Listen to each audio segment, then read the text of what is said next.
Bonjour à toutes et à tous, ici Larik Moderne. Alors, vous aimez mettre de l'ordre dans vos préférences? Vous aimez classer et ranger ce que vous aimez dans un échelon de critères précis? Eh bien, voici la nouvelle méthode. Les listes, c'est du passé. Les tops, c'est du flop. La nouvelle tendance maintenant, c'est les tier lists. Ou les tiers listes, si tu prononces à la française.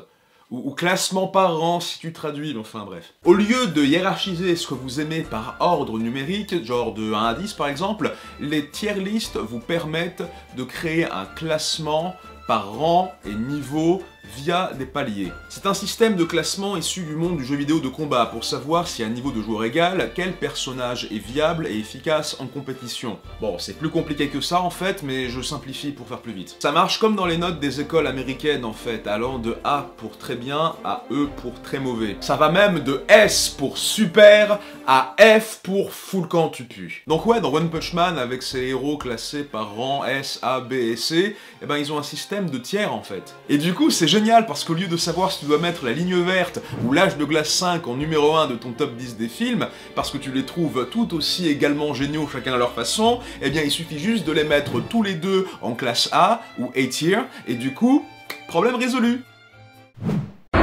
Mais qu'as-tu fait, malheureux? Du coup, on trouve maintenant des tier lists pour tout et n'importe quoi. Au début, c'était normal, tu faisais ton classement des animés, des films Marvel ou des manettes de jeu. Mais Internet étant Internet, c'est vite parti en pirouette cacahuète avec des tier lists de céréales, des tier lists de chips, et même des tier lists de robinets. Oui, ça existe. N'empêche, c'est vrai, hein, les mitigeurs thermostatiques, ça mérite le rang S, y'a pas photo. Et là, qu'est-ce que je vois de l'autre côté de l'Atlantique?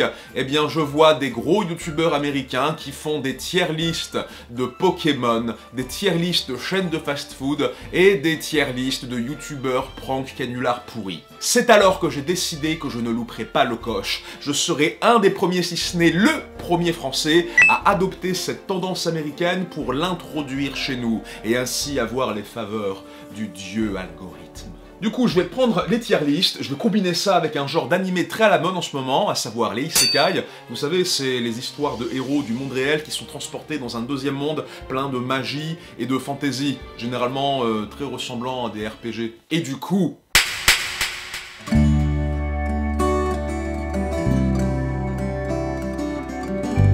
message obligatoire, ce n'est pas une liste exhaustive, s'il manque un animé que t'aimes bien, bah tant pis pour ta gueule, et puis c'est juste ma liste, donc s'il y a des opinions que t'aimes pas, bah les goûts et les couleurs...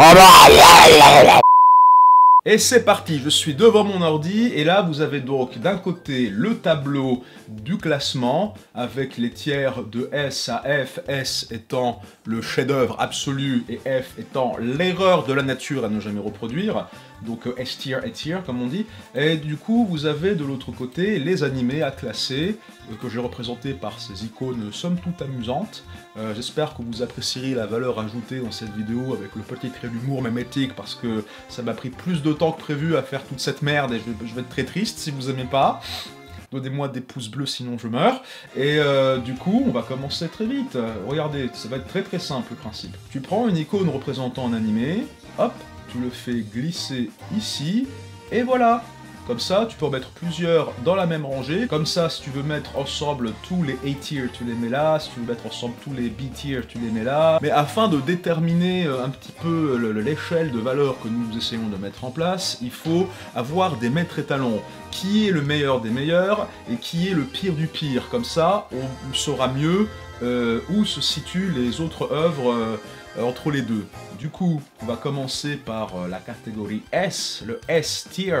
C'est Now and Then, Here and There, l'autre monde. C'est un putain de chef-d'œuvre, c'est fantastique, c'est très très badant.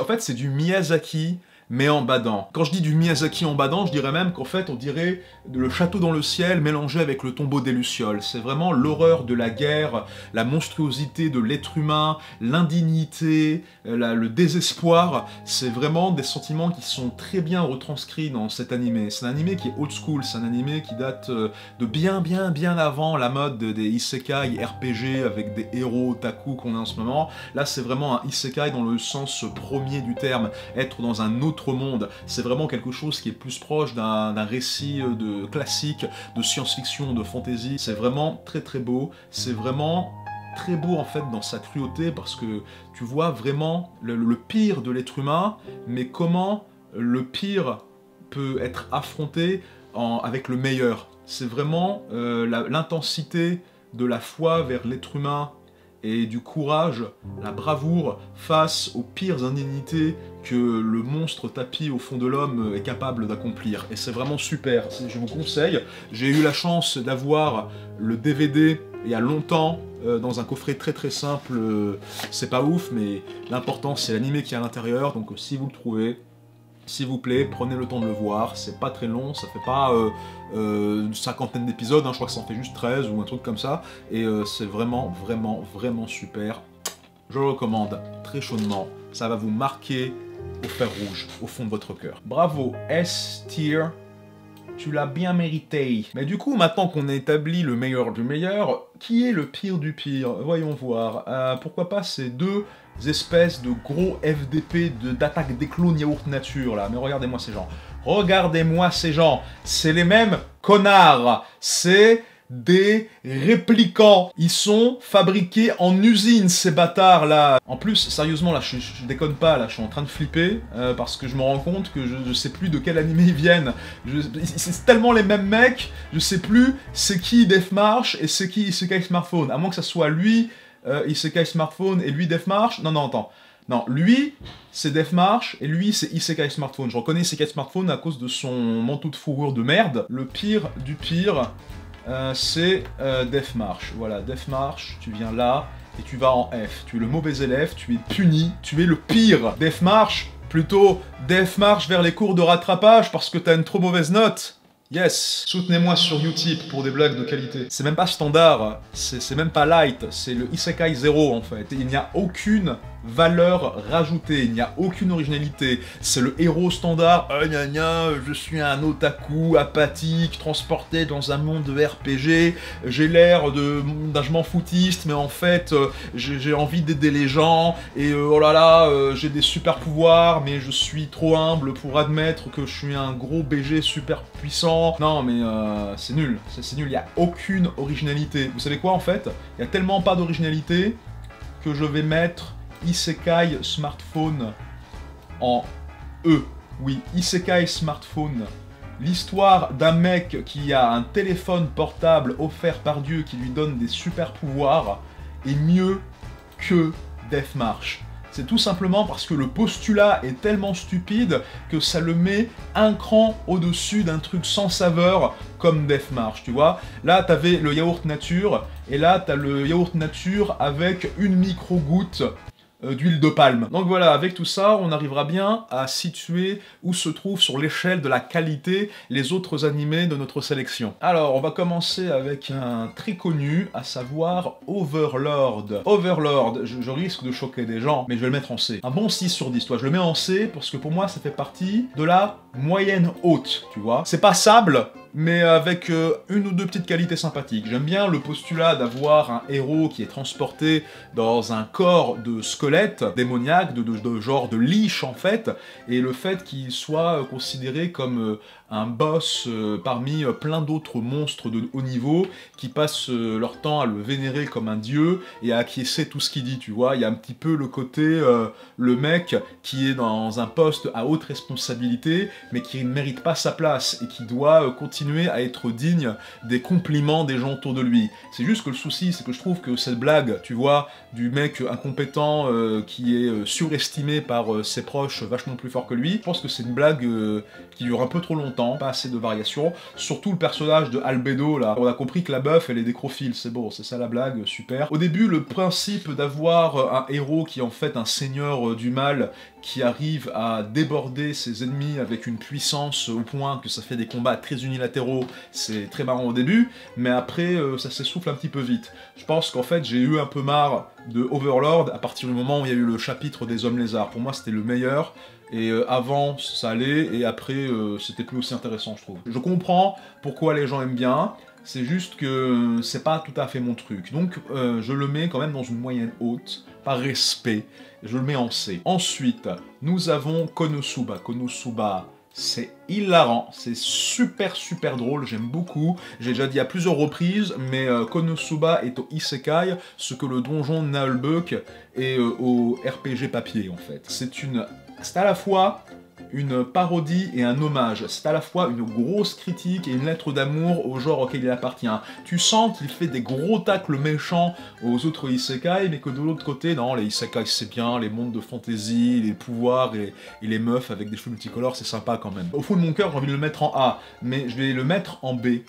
Parce que y a certaines blagues qui sont un peu trop répétitives, hein. Y a certaines gimmicks qui sont les mêmes, hein, je veux dire, explosion, bon, c'est marrant, mais ça dépend quand, tu vois. Le fait d'avoir Aqua qui chiale tout le temps, c'est marrant aussi, j'adore quand elle chiale, mais par contre, les blagues avec Darkness, la meuf obsédée sexuelle, y a des moments c'est drôle, il y a d'autres moments c'est un petit peu en mode, ouais c'est bon, on a compris, passe. Et il y a des moments aussi où, au niveau qualité technique, franchement c'est propre, hein, c'est vraiment sympa. Il y a des moments où les dessins sont déformés et arbres, mais c'est parce que c'est un animé comique et ça amplifie le côté rigolo et délirant, mais de l'autre côté les dessins ils sont chelous parce que à d'autres moments c'est juste qu'ils ont merdé, c'était pas très bien fait, voilà. C'est vraiment le côté un peu répétitif et les quelques lacunes techniques qui pour moi l'empêche d'être en A, mais franchement, grosse recommandation, c'est vachement bien. Ensuite, nous avons un autre animé relativement récent dans le monde du isekai, un autre gros joueur, à savoir Rising of the Shield Hero. Voilà, la montée du héros au bouclier. Alors, je sais pas qui c'est qui a fait ce photomontage, mais je suis très fier de lui, je suis très content, je veux te rendre hommage. Personnellement, j'aime bien. Il y a quand même des défauts rédhibitoires typiques dans les isekai modernes, le côté oh là là, je suis un mec apathique et je m'en fous de tout, mais en même temps je m'inquiète des autres. Non mais le truc là, le côté apathique était plus mérité, parce qu'il y a ce postulat très intéressant où le mec n'est pas automatiquement super puissant et aimé par tout le monde dans cet univers de RPG, il est littéralement en fait devenu le défenseur d'un pays qui décide de faire de lui un paria, tu vois. Il a été transporté contre son gré dans ce monde de RPG, il a hérité d'une arme qui n'est pas une arme, c'est un outil de protection, donc tout le monde le déteste et tout le monde le considère comme un gros nul inutile. Il est obligé, tellement il est honni par les autres, d'acheter des esclaves pour qu'ils deviennent leurs compagnons d'armes parce qu'il peut pas se faire une guilde. Pourquoi? Bah parce que y a une meuf qui lui a fait une accusation de viol qui n'est pas arrivé, ce qui était considéré comme problématique par beaucoup de gens sur internet. C'est pas quelque chose sur lequel il ressasse et réutilise à tort et à travers tout le temps, c'est juste un prétexte comme un autre pour créer une forme d'injustice. J'aime bien le côté, le mec qui est vraiment considéré comme une sous-merde par tout le monde, mais qui va vraiment leur prouver par hargne et un peu par haine en fait, qu'ils ont tort. Maintenant il y a des trucs rédhibitoires, genre voilà, très vite il va devenir le mec le plus puissant, le plus compétent, le plus balèze, très vite en réalité c'est lui le meilleur héros et les gens gentils ils l'aiment et les gens méchants ils l'aiment pas, et t'as des trucs un peu genre oh là là, j'ai acheté une esclave qui est une fille raton laveur, c'est une loli, mais comme je l'ai fait monter en XP, bah maintenant c'est une adulte, donc c'est légal, hein, c'est légal. Je sais pas trop si je dois la considérer comme ma fille adoptive ou comme une romance potentielle, c'est ambigu. Pareil pour mon chocobo, le chocobo, est-ce que je dois le considérer comme ma fille, my daughter, ou est-ce que je dois faire des trucs fanservice avec elle, tu vois, il y a des trucs un peu, un petit peu, ça manque... ça manque de goût, c'est un peu de mauvais goût parfois, c'est un peu des trucs d'otaku qui essayent de vendre des waifus en forme de porte-clés et de figurines et d'oreillers, tu vois, c'est ce qui l'empêche d'être en B. Tu vois, j'hésitais à le mettre en B, mais il va rester en C. Mais c'est un bon C, c'est un C+, tu vois. C'est un C un peu mieux que Overlord. Ensuite, on a ReZero, Un jour sans fin, l'animé. Alors, j'ai bien aimé. Les premiers épisodes étaient fantastiques, très bien mis en scène. On a vraiment une ambiance qui était assez lourde, assez pesante. On a des personnages qui sont rapidement attachants. Le héros a marginalement un peu plus de personnalité que les autres pseudo-otaku glandeurs de son genre. Des fois, je ne comprends pas très bien les motivations derrière ses actions et ses interactions avec les autres personnages, mais il y a suffisamment de drames engageants pour quand même qu'on s'attache malgré les quelques flous dans la façon dont leur personnalité est délimitée. Beaucoup de bonnes scènes d'action, il y a quelques arcs qui traînent un peu en longueur, l'histoire dans le manoir avec les soubrettes et les affaires de meurtre, je pense que ça aurait pu être un peu plus condensé, mais honnêtement, j'ai passé un très bon moment, j'ai regardé les 26 épisodes très rapidement, pour moi c'est catégorie B. Voilà, c'est un bon B aussi, bravo, bonne note, bonne note. Ensuite, on a Tanya, la louve des SS, là, bon je sais, c'est pas un truc de nazi, c'est plutôt ambiance Première Guerre mondiale, mais voilà, donc Tanya the Evil, là, je suis désolé, hein. Alors je sais qu'il y a beaucoup de gens qui aiment ça, beaucoup de gens qui aiment ça, mais moi ça va en D. Je suis désolé, j'ai pas envie d'être méprisant ou ce genre de choses, mais c'est comme ça que je le ressens vraiment, c'est-à-dire que quand tu passes d'un truc vraiment noir, qui montre vraiment les horreurs de la guerre comme ça, et que tu passes à Tanya, la loli psycho qui fait des grimaces genre je suis athée, il faut tuer Dieu. Non, c'est quoi ça? Ça essaye trop fort de paraître sombre et ténébreux, ça ne marche pas. C'est comme un émo gothique qui essaye de te faire croire que c'est un mage des ténèbres, tu vois, ça ne marche pas. Il aurait pu être au-dessus de la moyenne, mais il a trébuché, c'est 4,5 sur 10, tu vois ce que je veux dire. Ensuite, nous avons Moi, quand je me réincarne en slime. C'est génial ce titre, on dirait l'intitulé d'une blague Twitter suivie d'un gif animé, tu vois. J'ai été étonné à quel point j'ai bien aimé. Je m'attendais à un truc un peu générique aussi, mais en fait, c'est vraiment bien. Pour moi, c'est le meilleur exemple d'un isekai moderne qui est vraiment bien. Je le mets en A, celui-là, vraiment, sans équivoque. J'aime beaucoup les personnages, ils sont très attachants. J'aime beaucoup l'ambiance bon enfant, malgré le fait qu'il y a pas mal de moments assez violents et que le personnage principal est un slime qui avale des monstres pour les dissoudre dans son estomac et s'accaparer leurs super pouvoirs. Mais j'aime bien le fait que t'as ce côté, ce slime qui est censé être le plus bas dans l'échelle des monstres de RPG, qui finalement est super puissant et arrive à créer autour de lui une utopie un peu socialiste, j'ai envie de dire. Les monstres crapoteux de RPG du style les gobelins, les orques, les loups, les hommes lézards, ils arrivent à se fédérer entre eux et à mélanger leurs qualités propres et leur savoir-faire pour créer une société qui arrive à rivaliser avec les plus grands pays d'un univers de RPG, tu vois. Et ils arrivent à se faire respecter en réunissant leurs forces entre petits monstres de bas niveau. Et je trouve ça super. Je trouve ça vraiment super. Pour moi, ça... c'est de la bonne utopie, bon enfant, et rien que le premier épisode, il vaut le coup d'être vu, parce que, waouh, le premier épisode, il est un peu artistique, hein. Ensuite, on a Log Horizon, Database, wow. J'adore ce générique, il est trop bizarre. J'aime beaucoup parce que c'est un isekai où en gros il n'y a pas qu'un seul mec qui est transporté dans un monde semblable à un RPG, mais plein de joueurs de MMORPG transportés dans un monde qui ressemblait au jeu auquel ils jouaient avant, tu vois. C'est-à-dire qu'en fait, tu as plein de personnes niveau 90 super puissants qui doivent apprendre à s'organiser en société, à ne pas totalement bouleverser l'écosystème et la balance géopolitique du monde dans lequel ils vivent, parce que en gros eux c'est les envahisseurs, c'est un petit peu les gens étrangers qui s'étaient pas censés être là et qui en gros foutent le bordel parce qu'ils sont super puissants, ils sont immortels, ils respawnent à chaque fois qu'ils se font tuer. Le fait d'avoir ces paramètres là pour créer tout un enchaînement d'univers de gestion politique, je trouve ça super bien. Il y a un côté un petit peu partie de civilisation qui se crée. Et généralement, j'aime bien mes isekai modernes quand il y a un côté construction civilisationnelle, début d'une cité, d'un pays qui se crée, tu vois.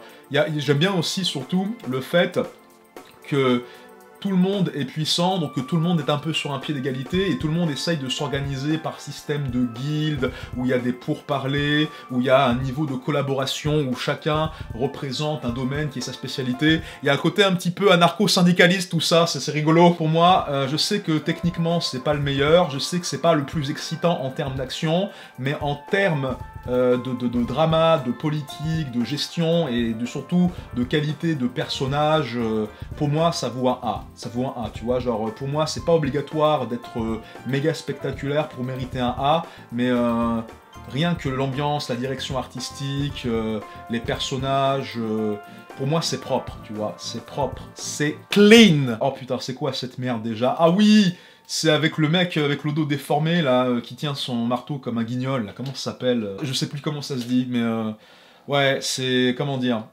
comment dire, je mettrais pour moi à égalité avec Death March. Mais le truc, c'est que c'est encore plus moche et incompétent en termes techniques que Death March. À quel point? À ce point. Il reste planté là. Il est menaçant. Bougez-vous le cul. Bougez-vous le cul.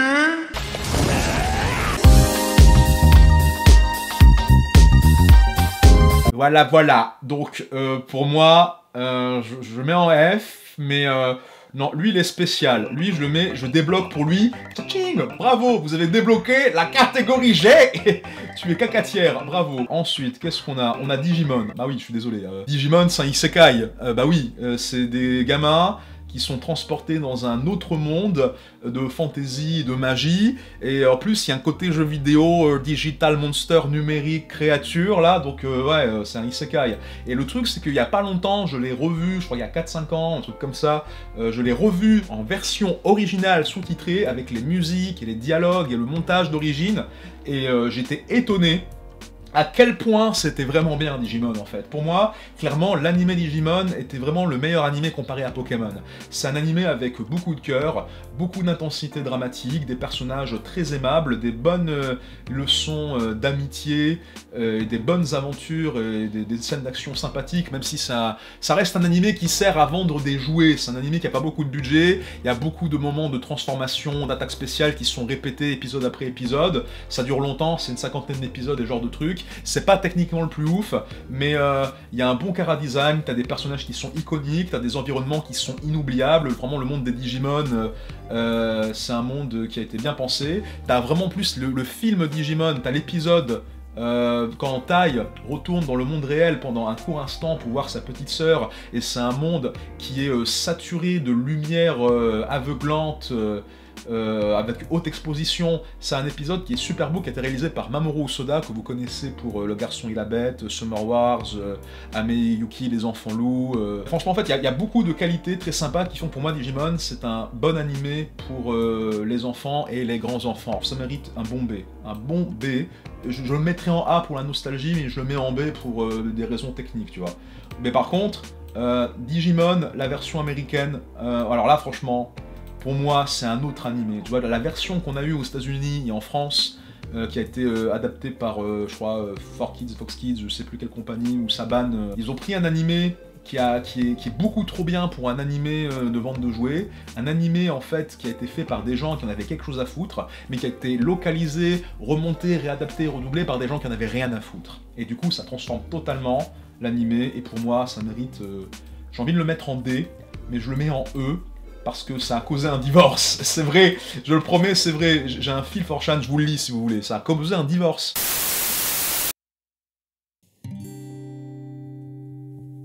Angelamon, une tragédie ordinaire, basée sur une histoire supposément vraie trouvée sur 4chan.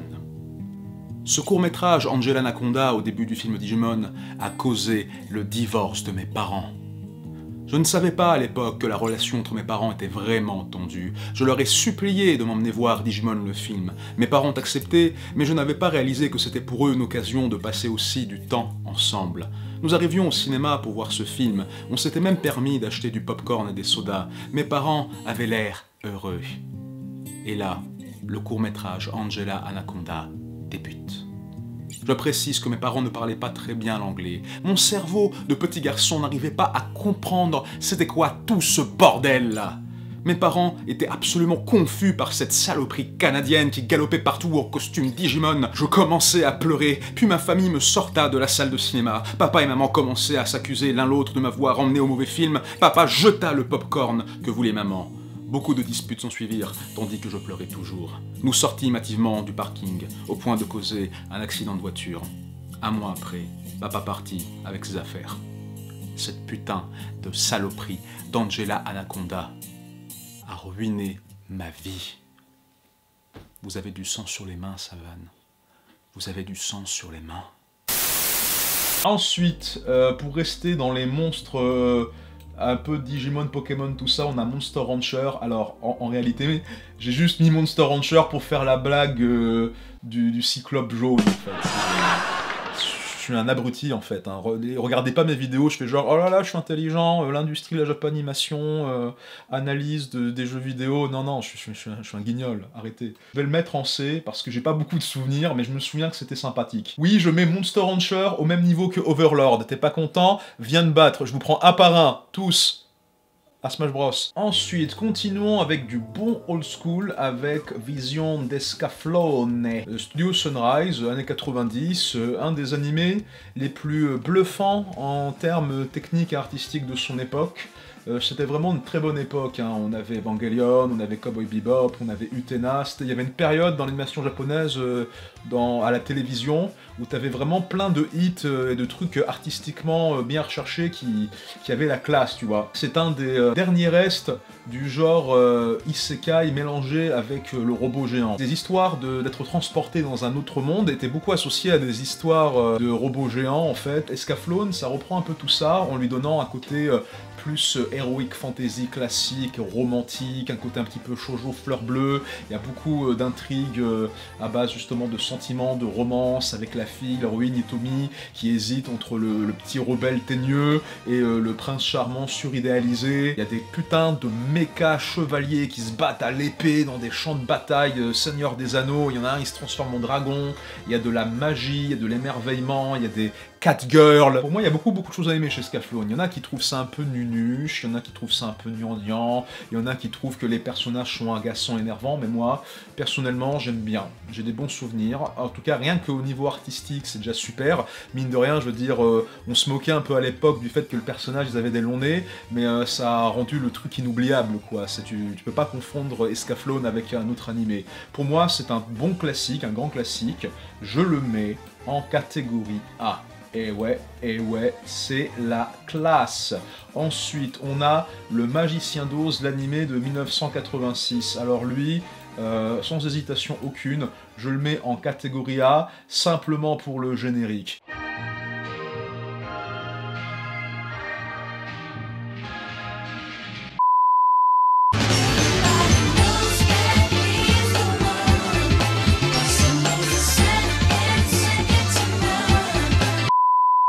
Bon, ok, j'exagère, je le mets en B. Je sais déjà bien B. Et pour finir, ah là, le best of the best, le meilleur des meilleurs, le plus BG de tous, Gate! Mais dis-moi, Gate, tu es un animé ? Ou tu es une série de films de propagande pro-militariste qui essayent d'encourager les otaku à adopter une politique impérialiste d'intervention brutale de la part d'un Japon qui a encore du mal à désavouer ses crimes de guerre lors de la Seconde Guerre mondiale. Mais dis-moi, Gate, tu essayes de me faire passer des vessies pour des lanternes, t'essayes de transformer les otaku en soldats teubés, dis donc, c'est pas très sympa, Gate, t'aimerais un petit peu refaire un massacre de Nanking chez les elfes et chez les orques, dis donc. Tu sais quoi, Gate ? C'est vraiment un isekai très spécial, tu vois. Rien que pour toi, j'ai débloqué une nouvelle catégorie. Et oui, tu as l'immense honneur d'appartenir à la Shinzo Abe qui serre la main à Georges Bouchetière. Bravo. Tu peux être fier de toi, espèce de sale animé de merde maléfique.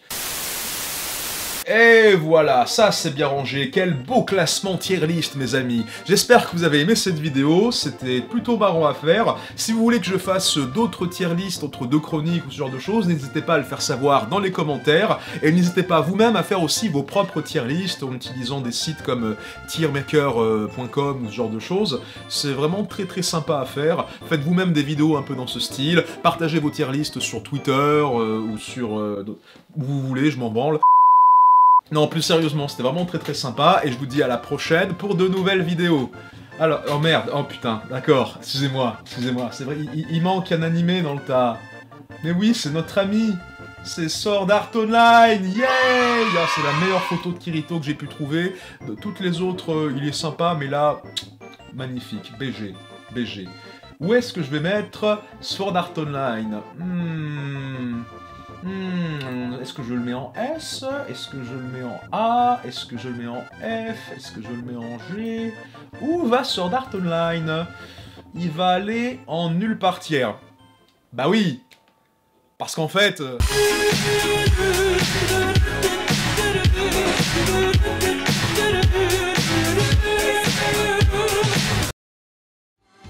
J'espère que vous avez aimé cette vidéo. Si oui, n'hésitez pas à me soutenir financièrement sur Utip. Vous pouvez regarder une publicité qui rapporte 5 centimes si ça ne vous dérange pas bien sûr, devenir un Fire Tipper soutenant ainsi de multiples créateurs en plus de moi en ne donnant qu'une fois, ou en achetant les t-shirts ou sweatshirts, je code avec le cul. Tous les liens sont dans la description. Merci 1000 fois à ceux qui me soutiennent aussi sur Tipeee depuis des années. Votre fidélité me comble vraiment. C'était une vidéo plus informelle et délire que d'habitude, avec un montage non orthodoxe, mais j'espère que vous avez aimé. Je suis passé d'une vidéo détente à un truc un peu plus travaillé finalement. Sur ce, je vous dis à bientôt pour de nouvelles vidéos et chroniques.